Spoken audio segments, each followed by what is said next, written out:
Olá, boa noite, a paz do Senhor Jesus. Hoje estamos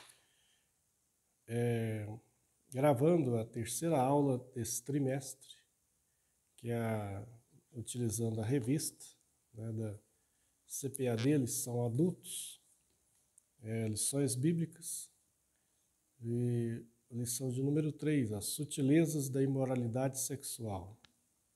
O texto áureo diz assim: fugir da prostituição, todo pecado que o homem comete é fora do corpo, mas o que prostitui peca contra o seu próprio corpo. 1 Coríntios 6:18.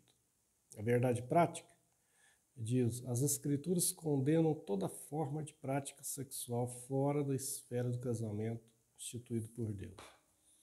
Essa revista, que nós já falamos na lição 1, que foi a introdução a toda a revista, que vai falar sobre as sutilezas, os ataques contra a Igreja de Cristo. A lição 2 foi a banalização da graça. E agora a lição 3, né, que é a sutileza da imoralidade sexual. Essa revista é comentada pelo pastor José Gonçalves. E estamos aqui fazendo uma videoaula, né, dessa lição. Bom, a primeira ponto aqui que é abordado na lição do comentarista é sobre a revolução sexual dos anos 60. E que um pouco antes dos anos 60, no final dos anos 50, com o surgimento da pílula anticoncepcional, esse fato vai impactar a revolução sexual dos anos 60. E o ano 60 é aquele ano que surge, né, os grandes movimentos musicais, grandes astros do rock, né, Elvis Presley, os Beatles, Rolling Stones, né, Bob Dylan, e no Brasil a Jovem Guarda, todo esse movimento, a era das mini-saias, os cabelos longos, né, dos homens,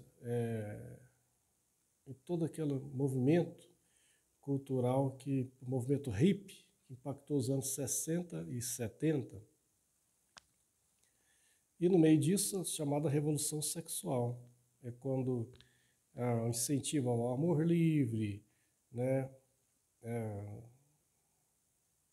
o sexo livre mesmo, né, sexo e rock and roll, né, se dizia na época, e drogas, né, muitas drogas também. Então, quebrou os tabus, mudou os paradigmas do comportamento das pessoas, dos jovens da época e da sociedade como um todo. Logo com o advento da televisão e a popularização dela a partir dos anos 60, tudo isso ganha uma força tremenda, né, no mundo inteiro, no Brasil, no mundo, nos Estados Unidos. Em 1971, o evangelista Billy Graham escreveu um livro chamado Jesus e a Geração Jovem. Nesse livro, ele fala justamente sobre o movimento que ele estava vivendo naquela época, o movimento hippie, a revolução cultural, musical, sexual que estava vendo, e também o movimento que estava vendo também, paralelo a esse, só que de evangelização a esses jovens, que era chamado Movimento de Jesus. E é por isso o título do livro, Jesus é a Geração Jovem. Então ele comenta sobre o contexto histórico-cultural daquela época e também traz a mensagem do Evangelho e fala sobre os pecados sexuais.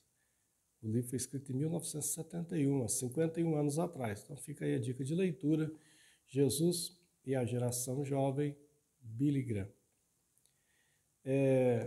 O comentarista, depois de falar sobre essa quebra de paradigma, a revolução sexual a partir dos anos 60 que impacta a sociedade até hoje, ele vem agora e fala no ponto 2 sobre as principais distorções da sexualidade sadia. Então, tudo veio de uma vez só, né? Pílula anticoncepcional, o surgimento do rock, toda aquela revolução em costumes da sociedade, mini-saia, eclosão do movimento feminista, queima de sutiãs em praças e tudo mais. Então isso virou o mundo de ponta cabeça na época e trouxe impactos até os dias de hoje. E aí entra a questão dele começar sobre os pecados sexuais. E quando ele traz o termo grego, da época de Paulo, de Jesus, que eles utilizavam para falar sobre os pecados sexuais, que é o termo porneia, que depois derivou várias palavras, inclusive pornografia. Mas na época, porneia, eles utilizavam para definir quase todos os tipos de pecados sexuais, seja fornicação, adultério, prostituição.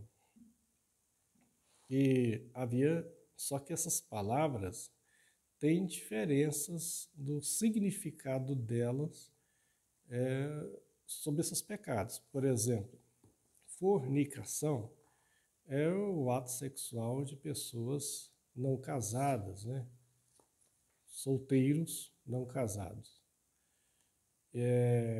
Prostituição envolve o ato sexual de pessoas só que em troca de dinheiro, né? É a venda de sexo por dinheiro. Então, prostituir envolve o pagamento, né, de favores sexuais em troca de alguma coisa. Aí é o ato de prostituição. Adultério é também um ato sexual, só que é ilícito, condenado desde a lei de Moisés, era um dos mandamentos que estava lá, dos 10, não adulterarás. Só que geralmente o adultério ele envolve pelo menos uma pessoa casada. Então ele é o ato sexual de pessoas casadas, mas não entre si, ou de duas casadas, mas não entre si, ou de um casado e um solteiro. Então adulterar envolve quebra de aliança, de compromisso, né? Aí a Bíblia cita adultérios famosos, né, como o de Davi e Betsaba. Bom, aí no Brasil, até alguns anos atrás, adultério estava no Código Penal como crime.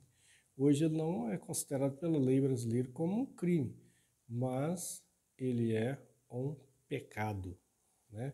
Como eu falei, que estava lá desde os mandamentos, lá dos 10 mandamentos, estava lá, está até hoje, né? O mandamento está válido, os 10 mandamentos. E ele está lá entre os 10 lá, não adulterarás. Então ele é um pecado, ele pode até não ser crime perante a sociedade, mas ele é um pecado.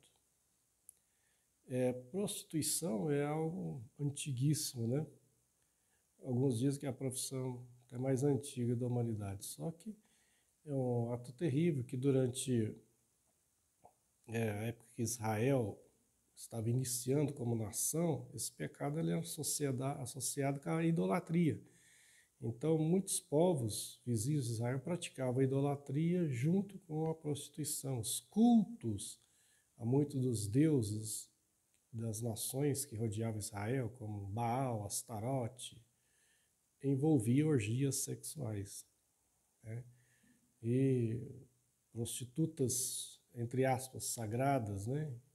Vendiam ali o corpo. Então, prostituição sempre envolveu troca de favores em troca de sexo, é algo também condenado pela Bíblia Sagrada. E a fornicação também, que é quando envolve ato sexual de pessoas solteiras, mas que não estão casadas, então fornicar está aí nesse tempo. Então, a palavra porneia abrange tudo isso aí, do grego.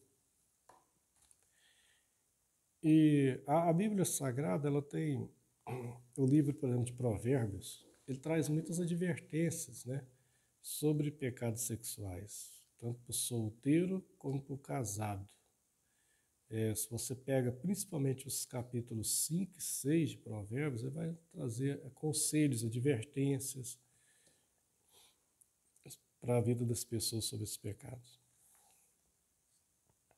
O Provérbios, na verdade, tem conselhos e advertências para todas as áreas da vida, né? Mas eles dão um enfoque bem especial no capítulo 5, capítulo 6 sobre isso aí. E aí a gente entra em outro detalhe aqui. Aí o comentarista traz a questão sobre, no item 2, tópico 3, Aí ele fala sobre a homossexualidade, uma contradição da ordem natural. É desse jeito que está na revista. Estou lendo como está aqui na revista. Ele colocou dessa forma aqui. Então, aí ele fala, comentários dele, né, que a homossexualidade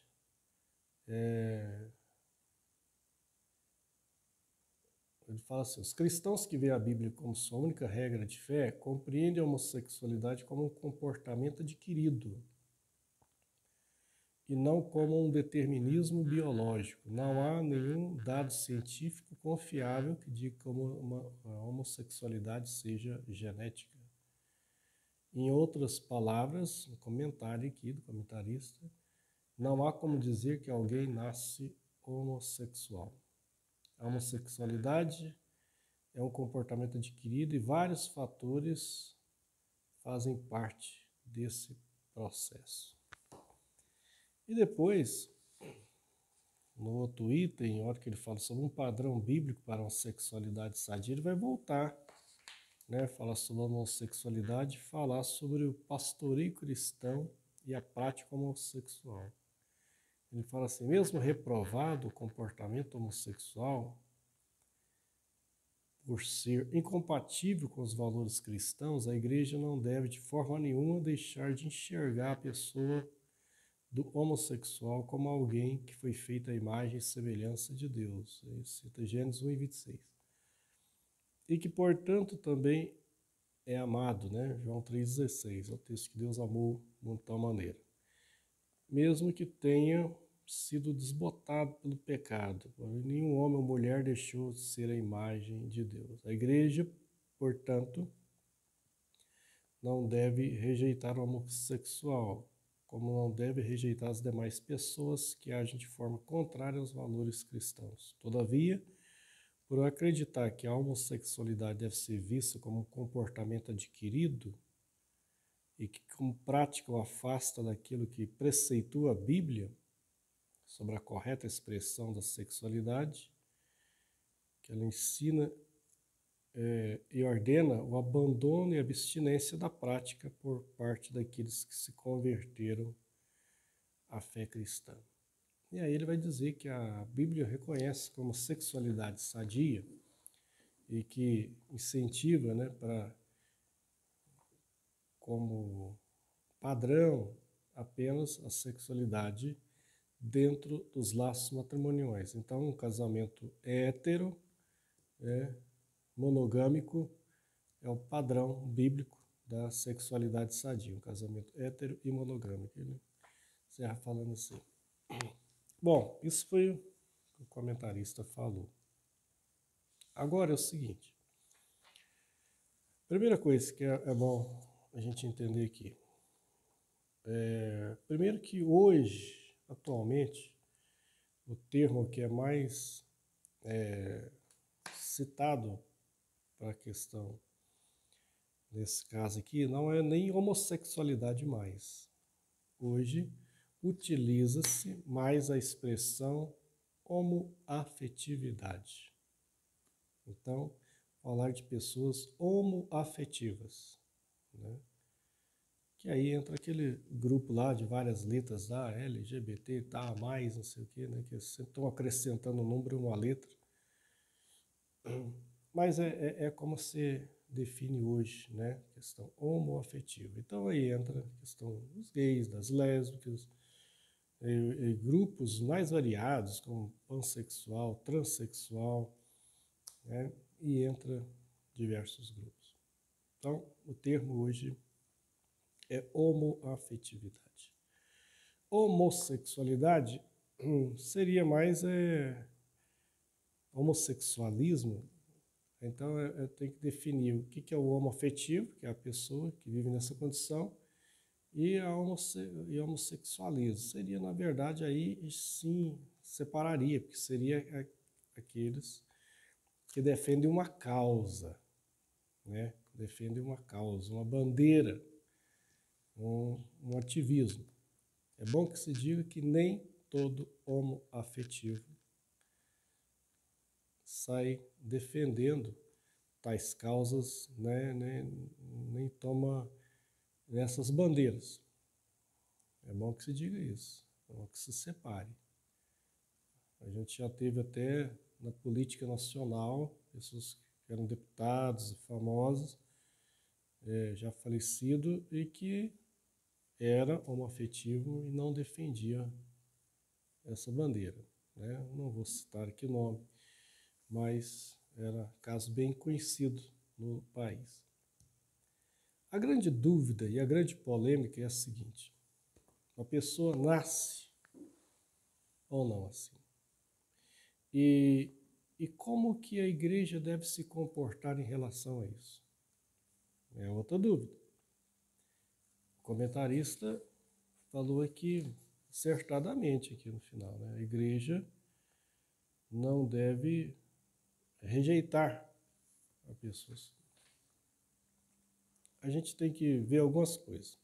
Primeiro, como que a história tratou esse assunto. Segundo, como ele é visto pela biologia, pela genética e pela teologia. E aí a gente tem que olhar isso aí tudo. Quando é teologia, claro que aí nós estamos dizendo a interpretação que se tem da Bíblia Sagrada sobre esse assunto. Genética. Bom, o estudo mais recente que se tem foi um feito divulgado pela mídia toda. Eu vi no G1, no jornal El País, a língua portuguesa, no BBC, tudo, né? Foi um estudo realizado na Espanha com milhares de pessoas, foi o que envolveu mais pessoas até agora. Nesse estudo, divulgada em 2019, até agora acho que não surgiu nenhum semelhante a ele para contrapor. Esse foi divulgado há 3 anos atrás, chegou a algumas conclusões, que eles não conseguiram identificar um gene, né, dentro do genoma humano, um gene gay, vamos dizer assim. Eles usaram essa expressão no estudo. Se você pesquisar na internet aí, você vai ver que eles usaram. Então, mas existe alguns indicadores, eles falam que pode ter alguns indicadores, né? Inclusive dentro da genética, que pode até apontar para uma percentagem pequena dentro do todo, que pode, fatores genéticos, mas não um gene específico, mas fatores genéticos e mais a condição do meio para explicar o comportamento homossexual. Porque havia tido um estudo alguns anos antes que tinha mais feito com menos pessoas, que tinha apontado que havia causas genéticas, né, que explicavam a homoafetividade.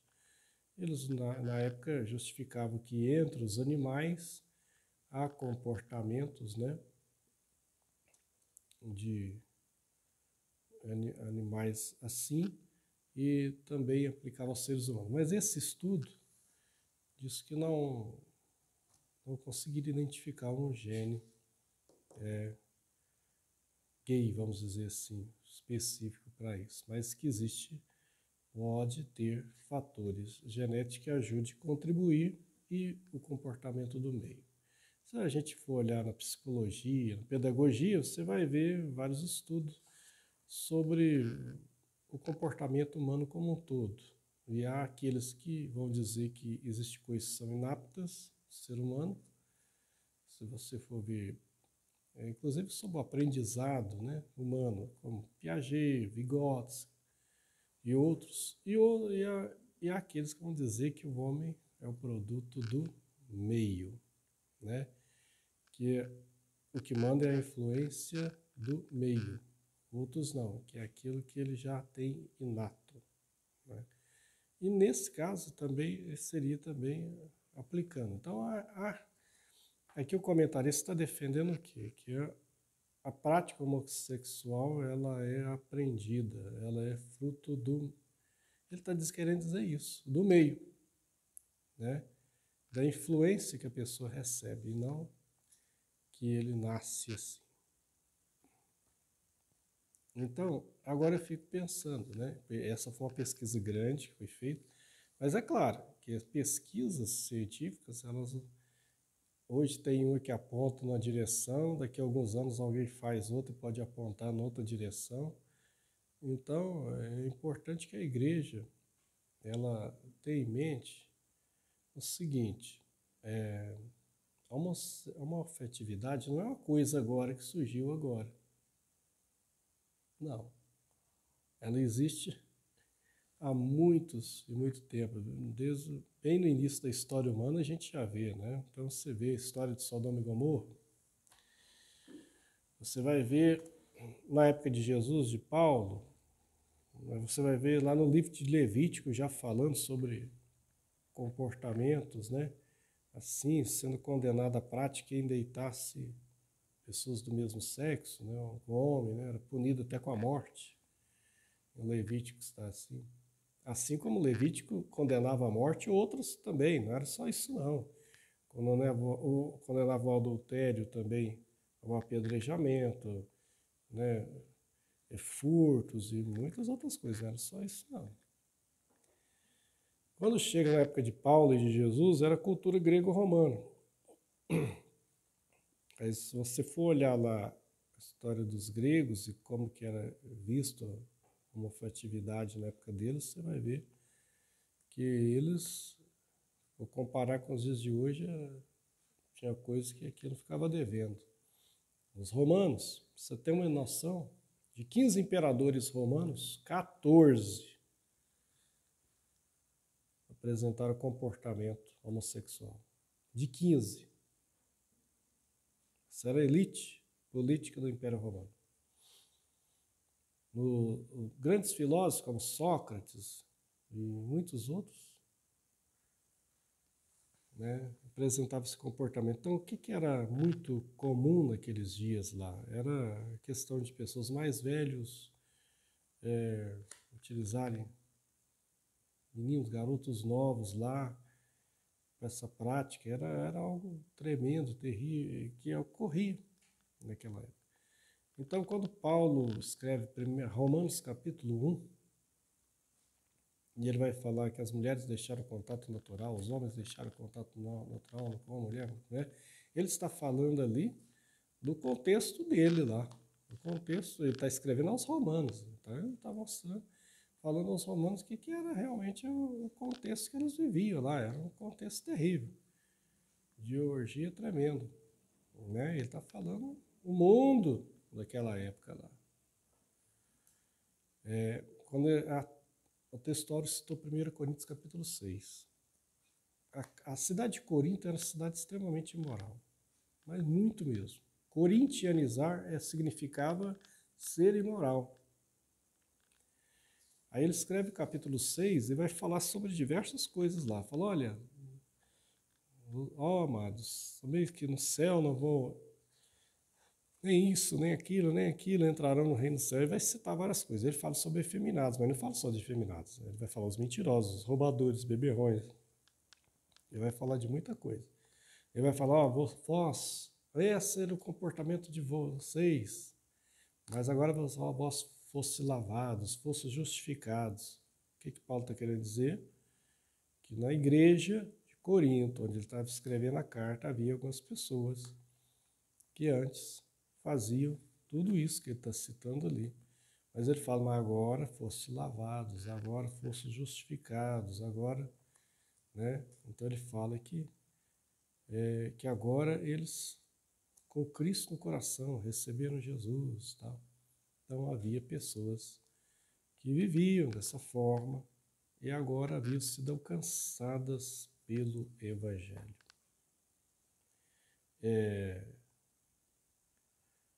Então, independente de descobrir a origem disso, porque isso é complicadíssimo, é fácil só chegar aqui e falar, isso aqui não nasce assim, uma pessoa, isso é aprendido. A gente sabe que existem casos de pessoas que não apresentavam determinados comportamentos quando criança, mas foi exposto a uma circunstância na infância, na adolescência e depois apresentou um comportamento de vida diferente. E existem casos complicadíssimos, onde pessoas que não foram expostos a isso e apresentam. Então, a gente tem que pensar o seguinte: Jesus, quando está falando sobre o casamento, ele é chamado ao tema por causa do divórcio, em Mateus 19. E ele pega respondendo e falando sobre isso, ele fala: no princípio não foi assim. No princípio Deus criou homem e mulher. E aí eles falam: não, mas se for assim, porque o divórcio era muito comum nos dias de Jesus, então é melhor que o homem nem toque a mulher. E aí Jesus fala o seguinte: nem todos estão aptos para esse entendimento. Porque uns nascem eunucos, outros são feitos pelos homens e outros se fizeram assim pelo reino de Deus. É claro que Jesus está falando de outra situação aqui. Eu sei que existem autores hoje no Brasil que citam essa passagem tentando aplicar isso para a questão homoafetiva. Eu não estou dizendo que eunuco e homoafetivo são sinônimos. Não são. Não são. Os eunucos eram pessoas que eram castrados para cuidar dos haréns dos reis, e muitos deles ocupavam cargos importantes no governo. A gente, lá em Atos 8, mostra o ministro das Finanças da Etiópia, que era eunuco. Os eunucos, em Deuteronômio 23, eles eram banidos da sociedade, das assembleias israelitas, né? Lá não haverá o castrado e tal. Então, mas aí em Isaías 55, há uma profecia que o Senhor estaria os recebendo, né? Ali o eunuco será recebido, quer dizer, já mostrando o amor de Deus, né? Pegando as pessoas excluídas da sociedade. O que depois Jesus vai fazer, né? Vai estar recebendo os pecadores, as pessoas estigmatizadas, as pessoas que eram rejeitadas por aquela sociedade, pelos religiosos, e Jesus os acolhe, as pessoas de sua época. Então, não são sinônimos, mas aqui fica um aplicativo, né, porque alguns deles eram eunucos, eram héteros, e alguns eunucos não eram héteros, né? A gente viu muitos países, do Oriente Médio todos usavam eunucos, né? Eles eram muito comuns. Depois a China também, a Índia de hoje, a Índia atual hoje, existe um grupo lá chamado os Rígidas. Eles são pessoas, são transexuais, que eles inclusive são vistos, quando eles chegam em algum lugar, as pessoas ficam com medo de mandar eles embora, alguma coisa, porque eles têm lá a fama que podem abençoar ou amaldiçoar um local, conforme o que eles falam. Então, muita gente recebe eles bem lá, com medo, porque existe esse mito lá entre eles lá, né? Então, esse grupo, ele é um grupo, se você ver a foto deles, é como se fosse um transexual aqui no Brasil, né? E estão aí classificados aí dentro desses eunucos. Então, há eunucos que são, mas não são todos, né? Não são todos. Então, não é uma coisa sinônima, é só um aplicativo. O que eu estou dizendo é o seguinte, que independente da origem, por que eu falo da origem, estou batendo na tecla da origem? Porque realmente existe a criação. Deus criou o homem e a mulher. O princípio da criação é esse, é macho e fêmea, homem e mulher. Foi o princípio. Deus assim criou. Deus não criou Adão, Eva e Evita. Adão, Eva e Adamur. Escreveu Adão e Eva. Não tem o princípio da poligamia, bigamia, nada ali. Casal hétero. Essa foi a criação. Agora, dentro da teologia tem que se lembrar o seguinte: depois da criação, houve a queda. E na queda, houve consequências. A natureza foi atingida, a terra foi atingida. Falou, agora a terra vai produzir espinhos e cardos. Surgiu as anomalias. Surgiu as anomalias com a entrada do pecado. E Paulo vai dizer aos romanos que a natureza geme aguardando a redenção. A natureza como um todo foi atingida. Então surgiu doenças, surgiu deficiências, surgiu muita coisa, né? Dentro do grupo da homoafetividade existe um grupo pequeno, percentualmente pequeno, que durante anos eles eram classificados como hermafroditas. Atualmente a medicina rejeita esse título, dizendo que hermafrodita é só ser que ele consegue se reproduzir sozinho, então isso somente no reino animal. Entre os seres humanos, hoje o termo pela medicina aplica é intersexual. É um grupo muito pequeno, mas são pessoas que nasceram, ele nasce com 2 órgãos sexual masculino e feminino. Não é um grupo pequeno. Então, é o que eu estou dizendo, existe a queda, mas esse é um caso biológico específico de um percentual pequeno.